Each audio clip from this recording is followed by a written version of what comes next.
Que chacun donne comme il l'a résolu en son cœur, sans tristesse ni contrainte, car Dieu aime celui qui donne avec joie.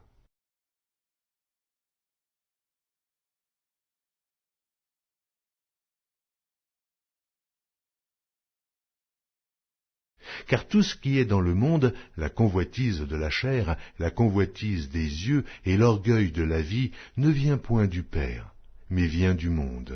Et le monde passe, et sa convoitise aussi. Mais celui qui fait la volonté de Dieu demeure éternellement.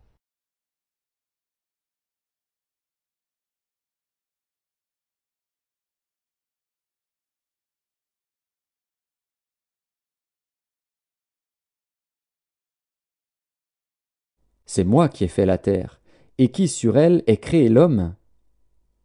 C'est moi, ce sont mes mains qui ont déployé les cieux, et c'est moi qui ai disposé toute leur armée.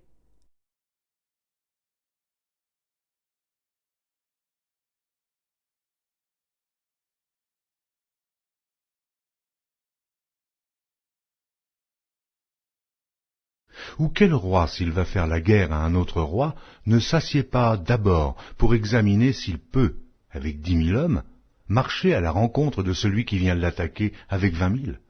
S'il ne le peut, tandis que cet autre roi est encore loin, il lui envoie une ambassade pour demander la paix.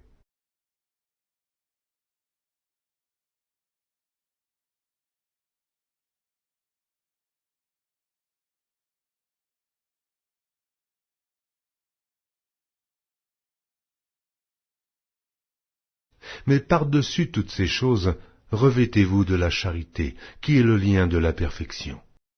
Et que la paix de Christ, à laquelle vous avez été appelés pour former un seul corps, règne dans vos cœurs, et soyez reconnaissants.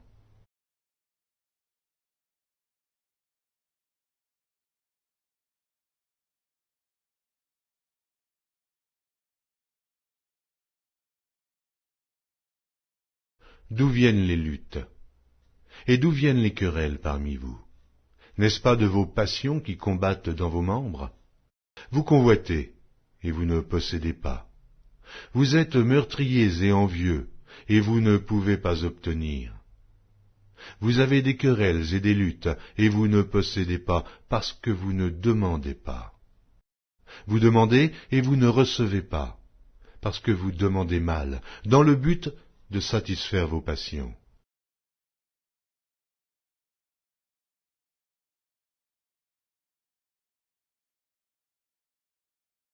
Car les armes avec lesquelles nous combattons ne sont pas charnelles, mais elles sont puissantes par la vertu de Dieu pour renverser des forteresses. Nous renversons les raisonnements et toute hauteur qui s'élève contre la connaissance de Dieu, et nous amenons toute pensée captive à l'obéissance de Christ.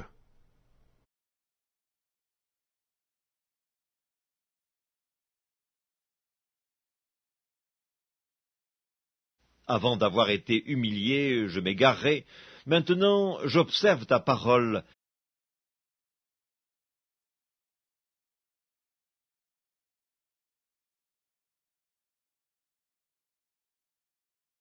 Vous qui ne savez pas ce qui arrivera demain, car qu'est-ce que votre vie?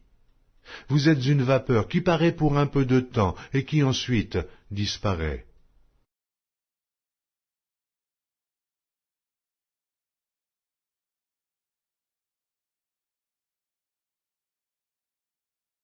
Et il dit, non, père Abraham, mais si quelqu'un des morts va vers eux, ils se repentiront. Et Abraham lui dit, s'ils n'écoutent pas Moïse et les prophètes, ils ne se laisseront pas persuader quand même quelqu'un des morts ressusciterait.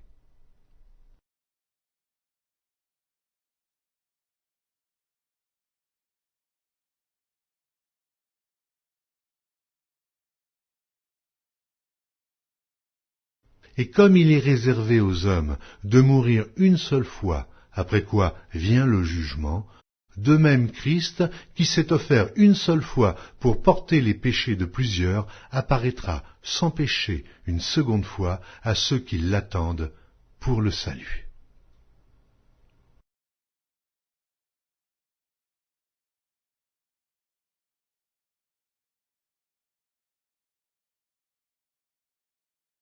Il m'est bon d'être humilié, afin que j'apprenne tes statuts.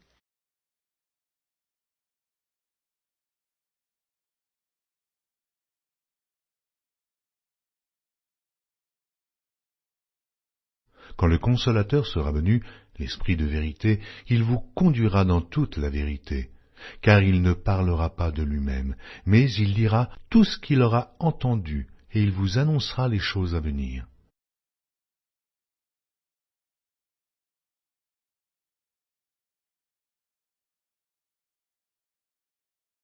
Ne vous amassez pas des trésors sur la terre, où la teigne et la rouille détruisent, et où les voleurs percent et dérobent.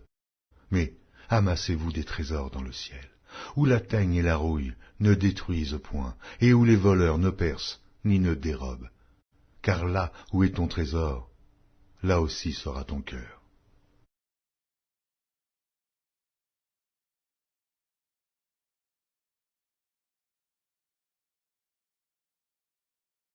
Quel rapport y a-t-il entre le temple de Dieu et les idoles? Car nous sommes le temple du Dieu vivant. Comme Dieu l'a dit, « J'habiterai, et je marcherai au milieu d'eux, je serai leur Dieu, et ils seront mon peuple. »